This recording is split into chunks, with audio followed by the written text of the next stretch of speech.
Bonjour et bienvenue à Impact Pod. Alors moi c'est TK, Terry Kaufman, l'américain de ce groupe d'amis réunis pour le rugby. Et voilà, ça fait un paquet d'années, un paquet d'épisodes, maintenant 167 notre numéro d'épisodes. Ça fait plaisir parce que le pack est au complet. Je suis toujours très content d'être là avec un monsieur qui est là depuis le début. C'est un deuxième ligne de 2 mètres qui a joué à Racing, qui va parler bien sûr de ce match Racing La Rochelle de ce week-end. C'est Théodore de Saint-Remy. Ben oui, salut à tous les deux. Très heureux d'être là, comme toujours, quand on se retrouve pour parler Oval, tout simplement. Cool, entre potes.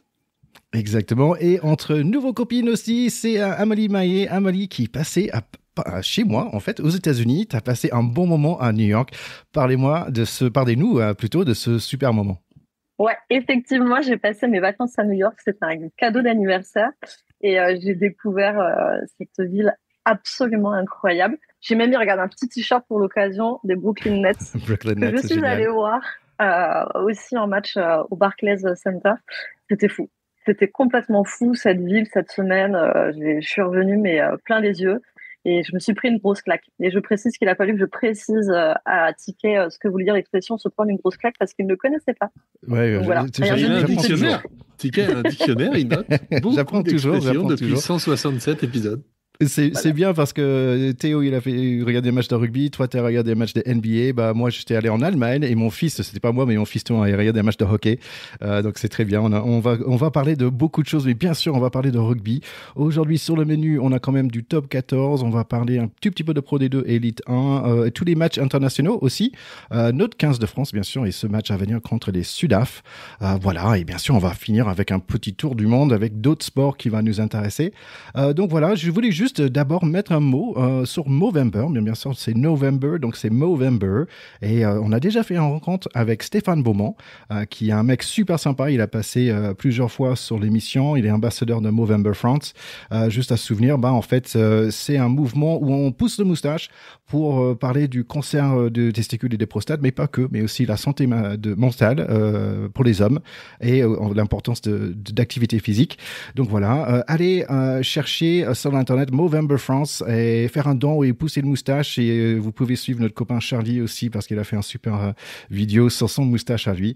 Donc voilà, ou sinon vous rasez tout et vous poussez le moustache pendant ce mois de November. Et toi, par contre, tu as gardé la barbe, Thierry. Donc tu es un provocateur, en fait. T'as raison. Normalement, en fait, je le fais. Je pense en amont par rapport à ma moustache. Mais cette année, finalement, j'ai un nouveau projet et j'ai un shooting. Donc il fallait garder la barbe pour le shooting qui va être bientôt.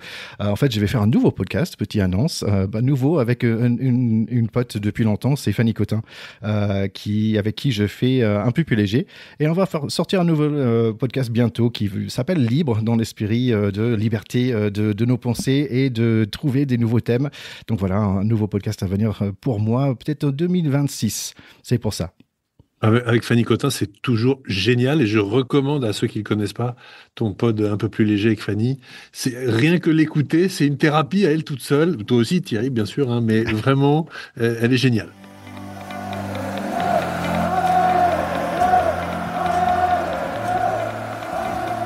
Écoute, on va passer maintenant pour les matchs internationaux, mais juste pour les gens qui sont intéressés dans la Premiership, donc c'est la ligue pour le rugby en Angleterre. D'ailleurs, c'est Northampton et Bath qui sont en tête pour l'instant. C'est pas trop étonnant non plus parce qu'ils ont bien joué l'année dernière. Mais je propose qu'on y va directement avec les matchs internationaux de ce week-end. Un des premiers, c'était l'Angleterre contre Australie. Et en gros, j'avais écouté un podcast qui disait qu'ils étaient minables, en fait, des pauvres Australiens. Le seul chose qu'ils ont marqué, c'est un essai de Potter, de famous Harry Potter, là, qui a fait un contre. Et en gros, l'Angleterre est bien fort, avec notamment le 6-7-8, le troisième ligne, qui était assez excellent. C'est Ben Earl qui a gagné l'homme de match. Mais en fait, c'est Guy Pepper. C'est un nom qu'on a parlé. Il me semble qu'il joue à Northampton. On a parlé de lui l'année dernière. C'est quand même un client. Et l'autre, c'était Underhill. Donc Sam Underhill, on le connaît aussi. Donc voilà, c'est des noms importants pour l'année prochaine. Je pense Sans oublier cet infernal Pollock. Oui, effectivement, il a marqué. Ouais, et puis toujours aussi arrogant, infernal. Et je pense que ce mec va nous rendre fous. Franchement, les supporters français du rugby, avec ce mec en face, il va y avoir de quoi jeter la télé par la fenêtre. Mais il est quand même assez impressionnant sur sa vélocité et sa rage de vaincre. C'est un gars qui semble avoir un mental de champion. Si on parlait rapidement de l'Écosse contre les États-Unis, ouais, non, en fait, 85-0. Donc ça fait extrêmement mal. Quoi dire, Van der Mel, deux essais. Là, voilà, on va laisser là. En fait, il y avait plein de personnes qui avaient plein d'essais. Voilà, on va laisser là. Sinon, il y a Dobie. On est dans un thème Harry Potter, hein, je pense, mais Dobie, qui est le 9, qui a marqué quand même 3 essais. Les États-Unis, pas grand-chose à dire, malheureusement. Non, ben là, les États-Unis, c'était Voldemort, hein, je pense. L'Irlande, Nouvelle-Zélande, qui était d'ailleurs à Chicago, avec 62 000 personnes qui étaient là pour regarder. Voilà, bon, on va dire un match Nouvelle-Zélande qui a gagné. Il y avait un carton rouge contre Tajbern tout de suite au début, qui a pas mal basculé des choses. Nouvelle-Zélande qui, bon, ils étaient deuxième dans le Champions, the Rugby Championship. Ils sont pas magnifiques en ce moment, je trouve. C'est pas le grand Nouvelle-Zélande d'avant. Et Irlande, je suis tout petit peu étonné en fait qu'ils ont perdu comme ça. C'est pas la grande Nouvelle-Zélande, mais quand tu as un joueur comme Hardy Savea, quand même, tu peux te promener dans pas mal de terrains. C'est franchement encore une performance exceptionnelle de ce joueur. Et il faut regarder les highlights. Il y a quand même de très belles choses, de la qualité technique, etc. Et ouais, ils ont l'air de pas trop y toucher, mais ils gagnent, quoi. Ouais, c'est ça. Hein, c'est ça. En fait, Rugby Championship, c'est qui a gagné? Si vous vous souvenez, il y avait un moment où tout le monde a gagné 2 matchs et pouvait finir 3-3 pour tout le monde, mais finalement, c'est Afrique du Sud qui l'a gagné. Et ils continuent à gagner des matchs. Là, c'était contre Japon. Ça finit 61-7. Qu'est-ce qu'on peut dire là? C'est qu'en fait, cette équipe, j'ai l'impression, c'est la même depuis 10 ans. Il y a 4 noms que je connais pas. Et c'est pas une équipe que je vois tous les 2 jours non plus. Donc, c'est vraiment, ils ont toujours Colby, Damien Delande. Il a quel âge ce mec? Je sais pas. Ardency, oui, on le connaît. Cobus Reinach aussi, le 9, oui, bien sûr, on le connaît. Voilà, leur troisième ligne de ouf aussi.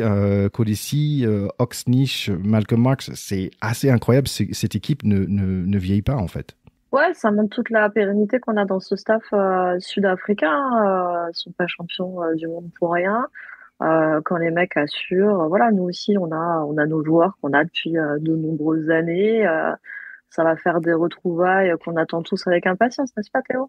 On peut être qu'inquiet parce que c'est une équipe qui semble, comme tu le dis Thierry, un peu insubmersible, avec cette force physique, cette profondeur de banc, cette capacité à sortir des joueurs qui se ressemblent mais qui ne ressemblent à nul autre et qui sautent comme des diables de leur boîte, là, comme les 2 ailiers effectivement, qui nous avaient fait très très mal au quart de finale en 2023. Moi, je me suis un petit peu repenché sur le quart de finale 2023 parce que je pense qu'on est très nombreux des supporters du rugby français à toujours pas avoir avalé ce match et à rester dans un deuil qui ne se fait pas. Un match un peu comme une plaie, toute proportion gardée, mais vraiment, on est tous restés estomaqués à cette fin de match à 29-28 où on a eu l'impression qu'on était passé si près et si loin, on peut le dire aussi. Mais en revenant dessus, on se rend compte qu'il y a quand même 2 ou 3 moments qui sont de nature à nous faire enrager. C'est-à-dire que cette action d'Etzebeth à la 8e, où il y a au bas mot un en avant qu'on doit checker, et peut-être même un en avant volontaire, et où on se retrouve avec l'essai juste derrière qu'on prend en compte à 7-7, alors qu'on était en passe de mener 14-0 et jouer en supériorité numérique à la 8e minute, c'est quand même un truc qui nous a complètement tué le match. Et on vient mourir à 1 point avec un grattage à la 68e de Koga Smith qui est plus que litigieux parce qu'il avait clairement les 4 appuis au sol. Ces machins-là, quand tu viens perdre d'1 point à la fin, un quart de finale de la Coupe du Monde chez toi, tu peux pas les digérer en fait. Tu ne peux jamais les digérer. Donc pour moi, il y a maintenant un contentieux avec cette équipe qui avait été très forte physiquement et très forte stratégiquement. Ils avaient analysé parfaitement nos faiblesses. Ils avaient envoyé des messages, y compris à l'arbitre, en fin de mi-temps. Je me rappelle de Damien Willemse qui fait on appelle ça un marque dans les 22 et qui demande mêlée alors qu'ils sont dans leur 22 pour montrer à quel point ils n'ont pas peur de nous et qui envoient un message absolument incroyable de leur supériorité physique. Et en plus, ce jour-là, ils ont eu la chance avec eux. Donc, pour moi, c'est vraiment devenu nos ennemis absolus dans le rugby des années qui viennent à cause de ce match. Et j'étais un tout petit peu long, mais du coup, je comprends à quel point les Français qui vont être là en bleu dans ce match qui va être difficile parce qu'on n'est pas favori, vont avoir une mission immense pour recoller les morceaux dans le cœur des supporters français. J'ai l'impression que c'est le friendly, ça reste un friendly, hein. En fait, il n'y a pas, entre guillemets, il n'y a pas d'enjeu, mais je trouve que c'est le friendly le plus important de l'équipe de France de jamais, en fait. Quasiment, parce que si on les bat, on va laver une humiliation infâme, et si on les perd, on va rembobiner une haine éternelle. Donc, il n'y a pas de truc simple à la sortie de ce match. Et n'oublions pas aussi que depuis 1995, avec ce match à Durban qui n'aurait jamais dû avoir lieu, qu'on a joué dans un torrent de flotte avec Abdel Benazi qui arrive, qui aplatit à aller 3 cm de la ligne ou sur la ligne ou sur une jambe, on ne saura jamais, qui fait qu'on ne va pas en finale de la Coupe du Monde en 95, etc. On a des contentieux avec eux qui se répètent. Donc à un moment, il va falloir qu'on tape du poing sur la table, qu'on se rattrape, qu'on se console une bonne fois pour toutes, et il nous faut une série de victoires contre ces mecs, et ça doit commencer samedi, voilà. Très bien. Alors moi, j'ai pas des refs aussi vieilles que Théo, hein. Alors je ne critique pas du tout ton âge, hein, mon Théo, loin de là. Hein, tu es beaucoup plus jeune, Amélie. Oui, voilà, allez, on va dire ça. Voilà. C'est surtout que j'ai découvert le rugby beaucoup plus tard que toi, donc c'est rentré dans ma vie il y a pas si longtemps que ça, en soi. Non, j'ai hâte de voir le match, hein. Ça restera, voilà, c'est pour notre équipe de France, c'est un revers terrible d'avoir perdu ce match il y a 2 ans. Pour les supporters que nous sommes tous complètement admiratifs, et on a tous été abasourdis par ce départ précipité de notre Coupe du Monde. Ouais, on a envie de cette revanche, donc faut y croire. Et puis on ne sait jamais, hein, peut-être que notre Toto international sera de retour, on peut l'espérer. Allez, on n'a pas encore le compo pour l'instant, mais on peut imaginer qu'est-ce que ça va être. Je pense qu'on va peut-être voir des nouveaux têtes sur la première ligne. Normalement, on entend beaucoup parler de Montagne en ce moment, et comme vous savez, j'aime bien ce nom pour un pilier. Je trouve ça assez sympa.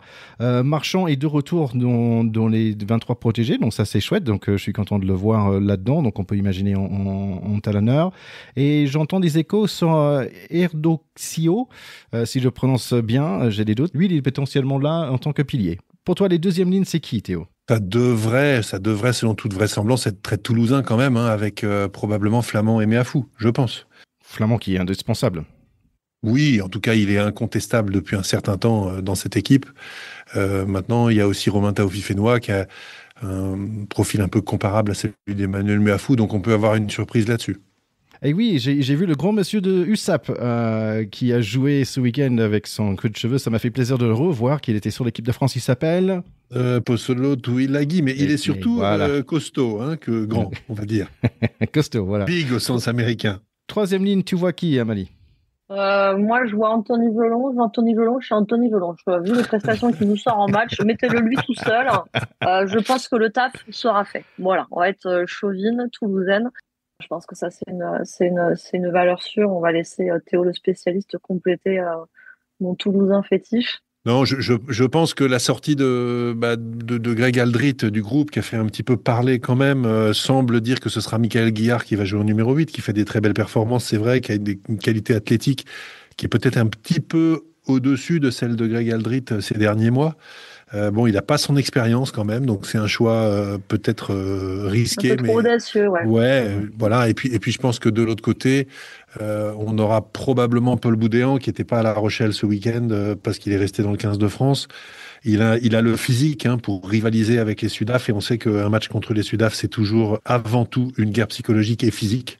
Ouais. Ce qui me fait un peu craindre des choses pour la première ligne, qui est quand même très jeune et inexpérimentée. Ça va être un sacré baptême du feu pour eux. S'ils font un gros match ce jour-là en première ligne, ils partent pour un sacré bail, parce que là, en face, c'est pas des plaisantins.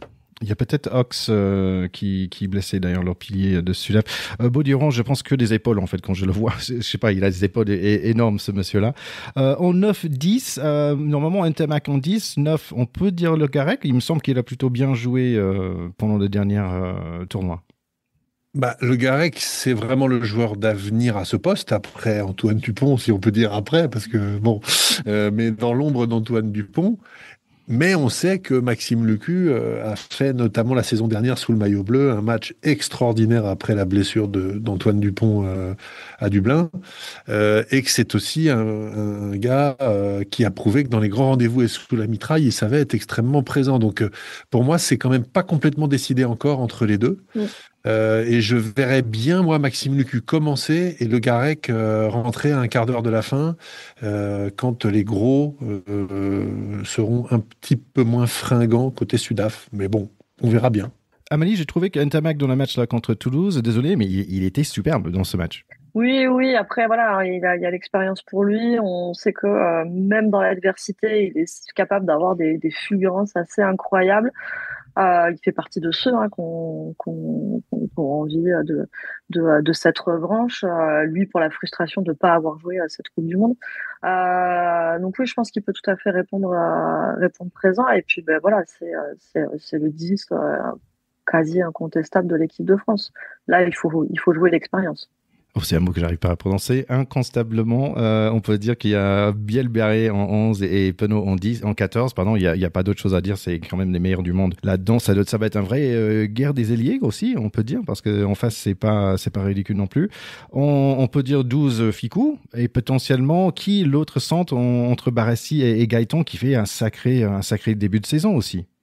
Ouais, celui aussi qui est un petit peu l'outsider, c'est notre jeune Toulousain Calvin Gourge, hein, qui fait lui aussi un début de saison absolument tonitruant. C'était un inconnu il y a 6 mois, et franchement, il a sorti des prestations grand format avec le Stade Toulousain. Donc, c'est peut-être un peu chaud pour le mettre titulaire, mais je le vois bien sur la feuille de match. Mais effectivement, la paire de centre, à mon avis, Ficou, Barassi, ça semble être ce qui tient la route quand même. Tony Touron. J'ajoute. Sinon, Ramos, en 15, je pense que c'est le bon choix aussi, non? Oui, on va pas perdre de doigts à parier sur Ramos en 15 ce week-end. Oui. Oui, il n'y a pas photo. Là, il a été tellement indéboulonnable. Ça, tu l'as déjà dans ton dictionnaire. Oui, ça, à ce poste-là. Là, tu essaies de sortir tous les grands mots en français, non, c'est ça? Non. Il n'y a pas photo sur le fait que ce soit Thomas Ramos qui, je pense, a aussi un capital confiance pour ses partenaires qui est extraordinaire. Quand Thomas Ramos est là, c'est un métronome. Voilà, donc on se sent toujours plus en sécurité, je pense, quand on rentre sur le pré avec un mec comme ça dans son équipe. Bah écoute, en tout cas, ça va être un super match. On va revenir la semaine prochaine pour en parler de la victoire, on espère, de la France. Mais juste rapidement, peut-être on va parler de tous les autres matchs aussi. À votre avis, qui va gagner? Allez, on y va tout de suite. Irlande contre Japon. Amalie? Non, Irlande. C'est pas plus difficile comme question? Voilà, ok. Écosse contre Nouvelle-Zélande, mais à Edinburgh, à Murrayfield. Ça va être magnifique. Ça, je pense que les Blacks, ils doivent gagner en théorie, mais attention, à Murrayfield, en tout cas, c'est un match à regarder. Voilà, si vous aimez le rugby, ratez pas ça. Ouais, en plus, en ce moment, ils portent un maillot un peu bizarre, les Écossais, tu vois, des trucs un peu rose, flou. C'est un peu bizarre, ce truc-là. Et apparemment, ils marquent 86 points quand ils la portent. Donc voilà, on verra si ça les aide. Angleterre, Fidji, bon, on peut dire Angleterre. Ouais. On peut. Italie, Australie, ça va être sympa quand même. Ouais, je mise quand même sur l'Italie. Hein. On a quand même de très bons joueurs. Oui, on va rester européen. Non, je pense que on peut essayer de déjouer. Allez, une grosse demi-heure. Une grosse demi-heure, l'Italie peut les faire de tout. On verra par la suite. Après, c'est nous, France, Afrique du Sud, à Paris, le soir, pour finir un petit Pays de Galles contre Argentine. C'est dimanche. Bah là, on ne peut qu'espérer que les Gallois l'emportent, hein, parce qu'ils sont dans une telle situation qu'il leur faut, il leur faut un nouveau succès pour repartir. Est-ce que Riz Zamit sera là? Peut-être, puisqu'il est censé revenir. Ouais, on va regarder ça avec intérêt.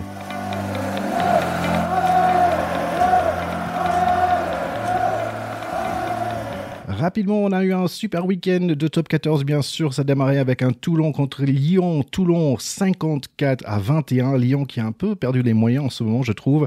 A suivi par un spectaculaire score de Montpellier 7 et Clermont 9. Pau qui a battu de justesse Perpignan, 27-23. Bayonne qui a un petit raclé contre Montauban, quand même 49-7. Et je trouve une petite surprise, Bordeaux qui a réussi à gagner à Castres, 28-26. Tiens, est-ce que tu peux nous parler de Toulouse, Stade Français? C'est vraiment un peu dans ton zone à toi, je pense, Amélie. Ah ouais, alors là, c'est le fameux derby des stades. Autant te dire que j'étais toute seule à la maison à supporter Paris. Et il a fallu en plus que je supporte les commentaires exacerbés de mon fils de 12 ans qui a clashé Paris pendant 80 minutes. Ouais, c'est un match où Ils je me suis sont dit... odieux. Non mais vraiment, j'étais vraiment entre lui et mon conjoint. Mon conjoint faisait pas trop de commentaires. Mais en tout cas, j'étais seule acquis à la cause parisienne. Ouais, un match forcément décevant, hein. Il y avait 10-3 à la mi-temps pour Paris, avec cet essai complètement cascade, hein, on va pas se mentir, hein, cette erreur coup de pied complètement raté en touche du Toulousain, qui a fait les belles affaires de Paris. Et puis, je pense qu'ils ont dû se faire remonter les bretelles très sérieusement à la mi-temps, ou alors peut-être que c'est la signature de Antoine Dupont en direct sur Canal+ qui a boosté les copains. En tout cas, un 29-17 en score final et malheureusement, Paris a légèrement chuté au classement alors qu'on était deuxième avant ce match. Antoine Dupont qui devient le rugbyman le mieux payé avec ce nouveau contrat qui va aller jusqu'à 2031. Donc Théo, toi tu étais aussi dans le stade, mais stade pour La Rochelle. Oui, alors pour moi, c'était un revival parce que dans mes belles années, à l'époque de la Pro D2 flamboyante du Racing pré-Lorenzetien, on jouait contre La Rochelle, qui était en Pro D2 aussi. Mais alors, je dois dire que j'y avais pas mis les pieds depuis cette époque-là. Et le stade m'a vraiment impressionné. La transformation, et on voit aussi hein, la transformation du rugby de haut niveau passe aussi par la transformation des stades, par l'expérience spectateur, tout simplement. Là, il y a 18 000 personnes, pas une place de libre, une ambiance de feu. On se croirait au Stade de France sur un match international, sur l'entrée des joueurs, etc. J'ai vraiment trouvé ça extraordinaire et très très sympa. Du point de vue rugbystique, je suis resté un petit peu sur ma faim. J'ai trouvé que c'était un match malheureusement un peu ennuyeux en première mi-temps, avec un Racing qui a bien rivalisé physiquement, mais qui a fait beaucoup de fautes, des petites scories, des pénalités qu'ils n'auraient pas dû prendre. Du coup, ils sont menés de 10 points à la mi-temps, mais à la mi-temps, on se dit... s'ils marquent d'entrée en deuxième mi-temps et que La Rochelle se met à douter, ça peut le faire. Et puis au contraire, ils ont laissé passer leur chance. Ils ont à nouveau eu pas mal de pénalités contre eux. Et puis La Rochelle a mis la main sur le match clairement. Devant, ils ont fait une grosse deuxième mi-temps, notamment en mêlée. Sur les ballons hauts, Dylan Linz a été juste énorme. Il marque un essai après une percée de Jack Nowell millimétrée et assez exceptionnelle sur une bonne combinaison. Donc voilà, une victoire tout à fait méritée de La Rochelle. Voilà, dommage pour le Racing qui enchaîne 2 matchs d'affilée sans essai, ce qui est quand même jamais très bon. Et j'ai trouvé une charnière qui promet, hein, avec Léo Carbonneau et Hugo Sun, un petit peu emprunté quand même. Et là, peut-être un petit écart entre la Pro D2 où ils étaient tous les deux très bons l'année dernière et le top 14. On voit qu'il y a quand même de l'apprentissage. Même s'ils ont tous les deux des qualités individuelles assez exceptionnelles, et je pense que ça va être 2 sacrés bons hommes du rugby français dans les années qui viennent, tous les deux. Toi, tu étais là dans le stade, on peut-être arrêter Aldrit, en fait, ce qu'il avait dit après le match. En fait, c'était très sympa. Il a dit, après d'être renvoyé par l'équipe de France, en fait, il avait besoin d'amour, il avait dit. Je trouvais ça super chouette. C'était assez touchant. Je l'ai vu parce vraiment. que c'était diffusé dans la salle où j'étais. Et puis, il a dit aussi des choses fortes. Il a dit, moi, j'adore mon pays, j'ai envie d'aider mes copains à battre les Sudaf. Je pense que pour lui, c'est très cruel là, de pas être dans le groupe. Bon, si j'ai bien compris, il en est sorti plutôt sur blessure, qui était une petite blessure, puis finalement il était apte à jouer, il a joué, il fait quand même un gros match, il marque le premier essai, il a fait un match de taulier quand même, et je pense que le quart de finale perdu, on va en parler après, contre les Sud-Africains, qui est la dernière confrontation France-Afrique du Sud, c'est vraiment au travers de la gorge de cette génération de joueurs, et pour cause, on va en reparler tout à l'heure, et donc il a envie d'en être. Je crains qu'il n'en soit pas, d'après ce que j'ai compris de la compo, mais Fabien Galtier va donner sa compo que jeudi, donc on ne sait pas. Je sais pas pour toi, Amélie, mais j'aime bien quand les grands hommes parlent de leurs émotions. Oui, c'est touchant, hein. On connaît votre pudeur légendaire. Je vois bien, qu'il est en train d'essuyer une petite larme du coin de son œil et que ça lui manque de pas remettre les crampons peut-être. Tu peux toujours faire du loisir si t'as envie de toucher un peu plus de balles, hein. Joker, Amélie. Allez, rapidement, Toulouse a repris la tête, voilà, avec 6 victoires et 3 défaites. Pau qui, franchement, qui cartonne en ce moment, je trouve. Moi, je trouve qu'ils ont une attaque d'enfer et avec beaucoup, beaucoup d'essais. Voilà, suivi par Bordeaux, Bayonne, Stade Français qui est là en 5e. La Rochelle avec cette victoire qui arrive aussi au 6e. Toulon avec un bon démarrage. Clermont aussi, 9e. Racing, 5 victoires quand même aussi. Voilà, et après Castres, Montpellier qui revient, je trouve, et Lyon, un peu surpris. Lyon a été premier jusqu'à 3e semaine, en fait, il me semble. Et voilà, ça fait plusieurs semaines à la suite avec des défaites. Bien sûr, c'est Montauban et Perpignan qui peinent. Perpignan qui a eu leur premier point ce week-end. Oui, on voit quand même très nettement ce décrochage assez incroyable de Montauban et Perpignan. Bon, Perpignan, 1 point en 9 matchs, c'est quand même vraiment atroce. Je pense que Montauban et Perpignan, maintenant, c'est acté, sont voués aux 2 dernières places. Probablement la descente directe et le match de barrage, effectivement, pour ces 2 équipes-là. Maintenant, le reste est quand même un championnat incroyablement serré. Il y a certes 10 points d'écart entre Lyon qui est 12e et Toulouse qui est premier, enfin 11 points, mais on voit qu'on a beaucoup de matchs qui sont extrêmement disputés et on voit qu'il y a vraiment 12 équipes sur 14 qui, je vais pas dire se valent parce que c'est pas vrai, mais qui peuvent faire des coups les uns chez les autres, les unes chez les autres de manière un peu inattendue, et c'est quand même la marque de fabrique de ce top 14 depuis 3-4 saisons, d'avoir énormément de matchs de très haut niveau et d'avoir des dénouements assez incroyables, des retournements de situation. Donc, bien malin qui pourrait dire qui seront dans les 6 dans 5 ou 6 mois, parce que franchement, on assiste à beaucoup de grands matchs avec des équipes qui ont toutes des qualités exceptionnelles. Je mets Lyon un peu à côté parce que eux, je vois effectivement une espèce de faillite mentale dans cette équipe qui se répète saison après saison, où ils ont des bonnes fulgurances, et puis on les voit à un moment disparaître de la circulation et enchaîner des contre-performances pendant plusieurs matchs, et on a l'impression qu'il n'y a pas de révolte dans cette équipe. C'est une équipe que je n'arrive pas à comprendre depuis des années. Ils sont en top 14, et depuis des années, ils traînassent dans le ventre mou et il se passe jamais rien. J'arrive pas à suivre. Tu devais être un poète, il traînasse dans le ventre mou. Sinon, on a un Pro D2. Amélie, est-ce que tu peux nous faire un petit mot sur le Pro D2 ? Pour l'instant, on retrouve pour le coup, le classement reste assez peu évolutif. On a nos chers Bretons qui mènent la barque plutôt haut la main, Van, pour cette nouvelle saison en Pro D2, suivi de Colomiers. Agen, on a les équipes plutôt sud-ouest, et puis ferme la marche Valence, Romance, Provence Rugby et Nevers. Donc on a une petite disparité quand même dans son championnat. Et puis le bas de classement, Mont-de-Marsan, Carcassonne et Dax qui terminent ce classement de Pro D2. On a quelques difficultés dans ce point-là, et la bataille va être rude. Mais en tout cas, moi, je suis toujours de près mes chers Bretons. J'espère que ça va continuer comme ça. Triste pour effectivement Mont-de-Marsan et Dax, qui sont quand même 2 terres. Le rugby landais qui a donné tant de joueurs internationaux à l'équipe de France, qui a donné tant, franchement, au rugby français. Voir ces 2 équipes-là qui bataillent en fin de Pro D2, c'est dur. Vraiment 2 équipes de légende avec des noms qu'on n'a pas du tout envie de voir à ces places-là. Moi, j'aurai la chance d'être normalement à Brive-Colomiers le 27 novembre. Et je pense que ça va être chaud parce que Brive, qui avait fait un bon début de saison, souffre là ces derniers temps, et va se retrouver avec la réception du 2e au classement, enfin actuellement le 2e. Je pense que ce sera un gros match, donc je vous ferai là aussi un petit retour de stade.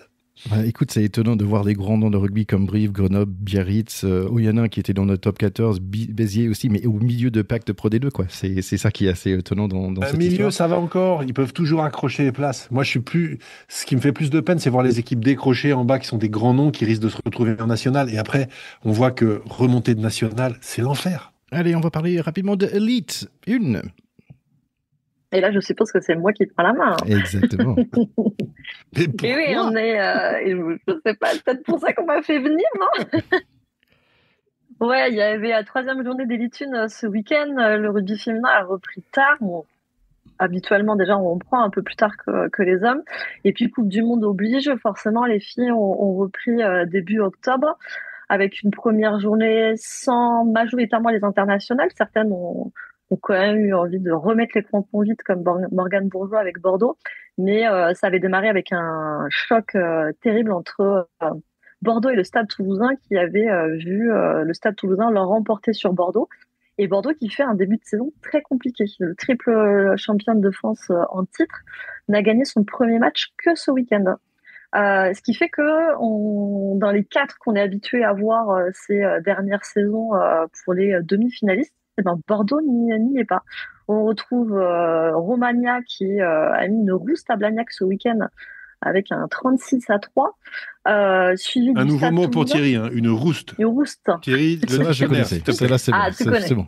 Ouais, une belle fessée, voilà, à la décharge pour avoir vu l'équipe de la composition de l'équipe réserve de Blagnac qui jouait le derby contre le Stade Toulousain. Voilà, il y avait quelques filles qui étaient descendues pour renforcer l'effectif. Donc Blagnac n'y est pas allé avec la grosse armada. Le Stade Toulousain qui est deuxième avec 3 victoires en 3 matchs. Montpellier aussi, qui a fait un très bon début de saison. Montpellier qui a fait les belles heures du rugby féminin et qu'on voyait un peu moins ces dernières saisons. Donc elles ont également 3 victoires en 3 matchs. Et puis voilà, Blagnac a eu sa première défaite ce week-end et qui termine ce premier quatuor puisque en élite une, seuls les 4 premiers joueront les finalistes, les demi-finales.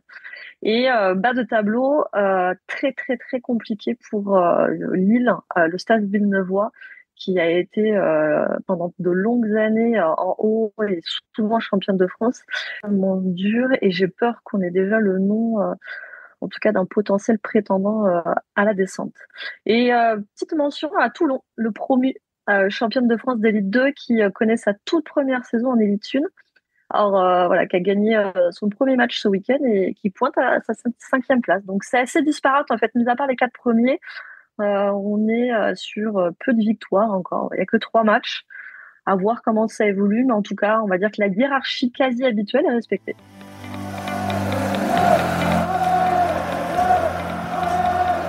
Allez, c'est tout pour le rugby. On va parler rapidement d'autres sports qu'on aime bien faire. Et moi, écoute, je vais juste démarrer avec Wemby, avec le NBA. Les Spurs, en ce moment, c'est 5-0.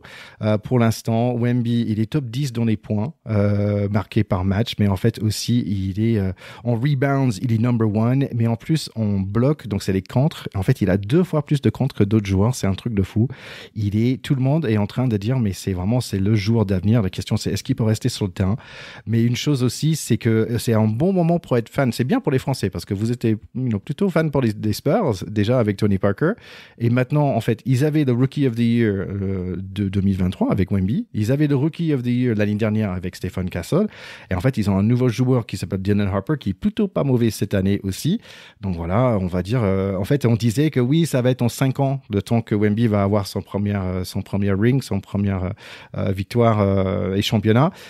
Ça peut arriver cette année, en fait. Ouais, ils font un début de saison incroyable.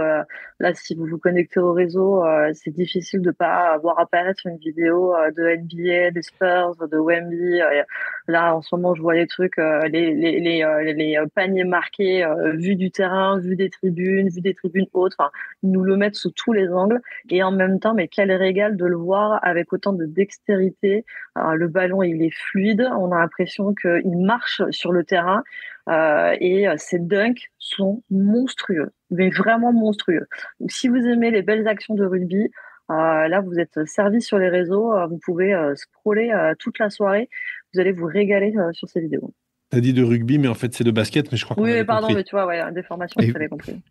Et c'est marrant parce que je me demande, est-ce qu'il s'inspirait de Dupont qui a fait un, tu te souviens, un été, il est parti, il est faire plein de choses, etc. Et il a passé un été assez bizarre aussi, pas bizarre, mais différent. Il a été entraîné avec des Sheldon Monks. C'est ça. Ouais, et en fait, c'est génial parce qu'aux États-Unis, on n'a pas cette réflexe, on n'a pas ce réflexe d'aller chercher ailleurs, de faire d'autres choses, pas que notre sport. On est 100% dans notre sport tout le temps. Et en fait, on voit que ça fait vachement de bien pour ce jeune homme. Et j'ai noté aussi que si on dit que Wemby, c'est le meilleur joueur de basket, je pense que le foot, je connais pas très bien le foot, mais je pense que le Ballon d'Or, quand même, c'était un autre Français, il me semble. Le meilleur joueur de rugby, c'est quand même Dupont, même s'il joue pas beaucoup en ce moment. Hein. Mais en fait, ça fait 3 joueurs français qui sont meilleurs de leur sport dans les sports co. Et ça, c'est quand même incroyable. Ça fait plaisir, Thierry, t'es tellement positif, mais c'est fabuleux, mais envoyez-le au gouvernement, trouvez-nous quelque chose, mais c'est Attends, génial. Ministre du sport. est-ce qu'il a la nationalité là? Il est prêt en fait à avoir la Ouais, nationalité j'ai une française Non, nationalité. mais là. Je moi, sens bien je que voudrais aussi rappeler sur Wemby, d'abord que c'est un garçon qui a la tête bien faite, en plus d'être un incroyable sportif et un performeur incroyable. Vous vous rappelez qu'il avait parlé de la lumière noire, un truc physique, devant des journalistes totalement éberlués, et qu'en même temps, il joue aux échecs, etc. C'est vraiment un mec qui cumule les mandats en termes de talent et d'intelligence.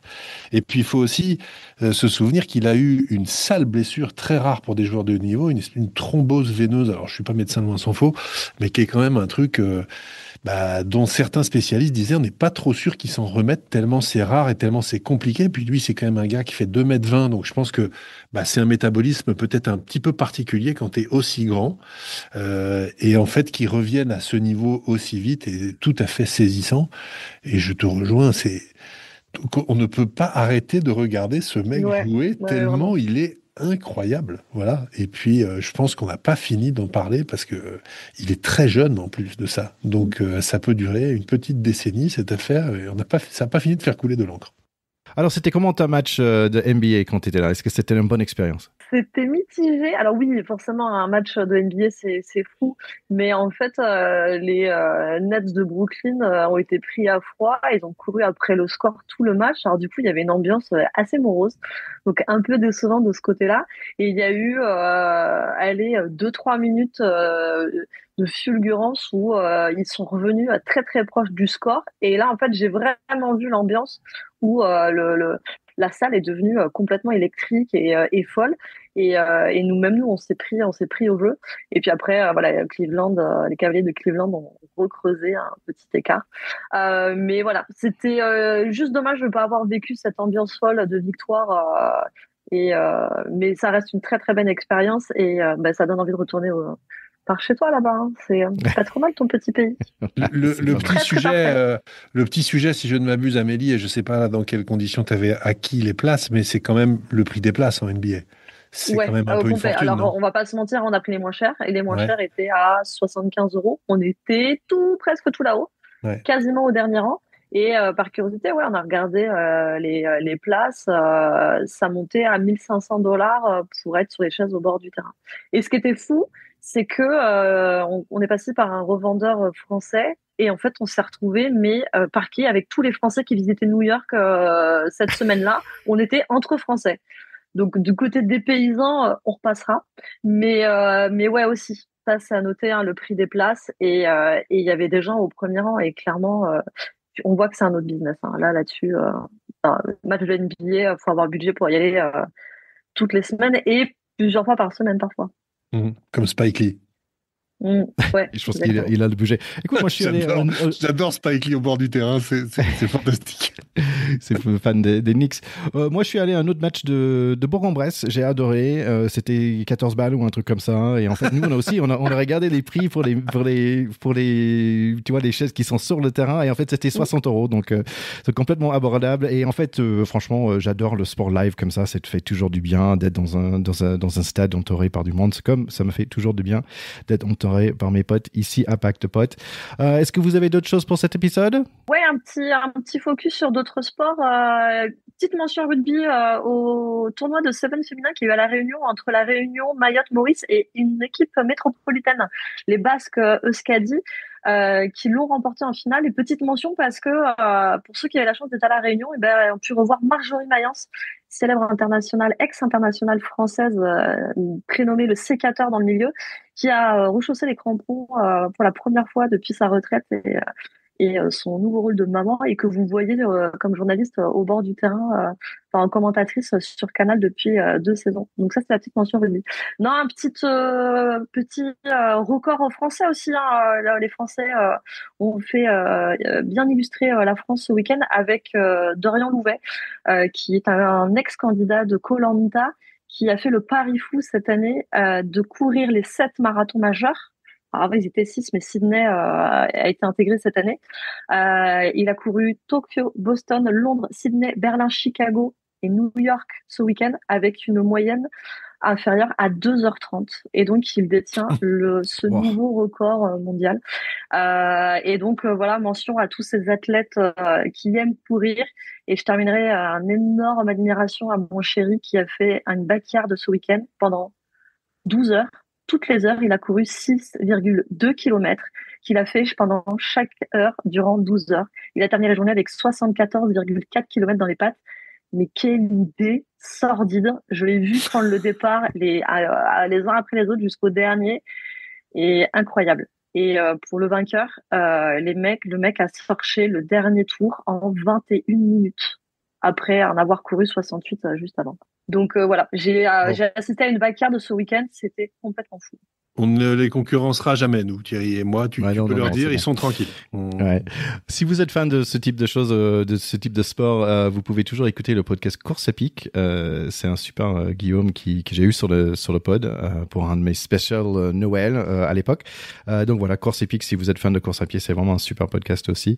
Voilà, donc un grand plaisir. Théo, est-ce que tu voulais mettre un dernier mot? Oui, moi j'ai une petite dédicace un peu triste, mais bon, c'est comme ça. C'est aussi la place de ce pod parce que en 2023, je sais pas si vous vous souvenez, ceux qui nous écoutent, moi j'avais participé à la Rugby Heritage Cup, qui était un tournoi mondial de rugby scolaire qui avait été organisé juste avant la Coupe du Monde, où il y avait 600 gamins qui étaient venus du monde entier faire un tournoi de rugby, mais aussi culinaire, un tournoi de leur tradition, etc. Enfin, une expérience absolument unique avec des enfants qui étaient venus du Japon, de Nouvelle-Zélande, de partout en Europe, mais aussi de Madagascar, d'Inde, etc. Enfin, quelque chose de complètement fou. Et je l'avais dit à l'époque, c'est vraiment une des plus belles expériences de ma vie.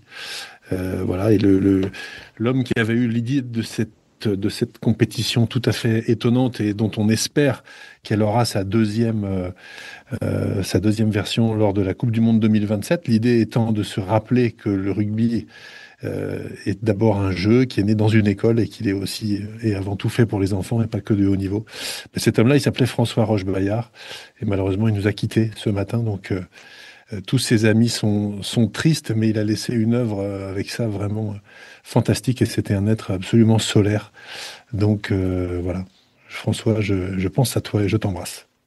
Allez, on pense à lui, à sa famille, en espérant qu'on voit un autre Rugby Heritage Cup.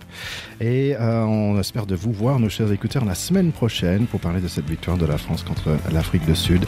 On y va, je vous dis un grand au revoir, à très bientôt. Ciao, ciao tout le monde. Salut, bonne Ciao tout le nuit. monde.